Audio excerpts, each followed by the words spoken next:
দর্শক ডিপিএলে মাঠে নেমে 4 ছক্কার তাণ্ডব দেখালেন সাব্বির। আবাহনীর বিপক্ষে এদিন বিশ্ব রেকর্ড করেছেন তিনি। মাত্র 60 বলে 83 রানের বিধ্বংসী এক ইনিংস খেললেন সাব্বির। দর্শক ভিডিওটি না টেনে সম্পূর্ণ দেখার অনুরোধ রইল।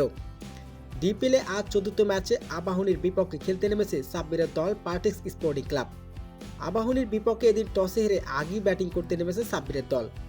শুরুতে ব্যাটিং করতে নেমে সুবিধা করতে পারেনি পার্টিক্স স্পোর্টিং ক্লাবের দুই ওপেনার। 30 রানের মাথায় মহামূল্যবান 3টি উইকেট হারায় সাব্বিরের দল। এরপর মাঠে নামে সাব্বির রহমান। মাঠে নেমে শুরু করে দেন 4 ছক্কার তাণ্ডব। গুটিয়ে গুটিয়ে পায়ে এগিয়ে থাকা দলটির রানের চাকা সচল দমকে দিয়েছেন তিনি। 22 বলে 50 পূরণ করেন। শেষমেশ 60 বলে 3টি 4, 5টি ছক্কায় অপরাজিত থাকেন 83 রানে। সাব্বিরের তাণ্ডবীয় ব্যাটিংয়ে চ্যালেঞ্জিং পুঁজির স্বস্তি খুঁজে পায় পার্টিক্স স্পোর্টিং ক্লাব। সাব্বির রহমান দানবীয় ইনিংস দিয়ে এদিন বড় পুঁজি পায় তারা। দলের হয়ে এদিন সর্বোচ্চ রান করেছেন সাব্বির রহমান।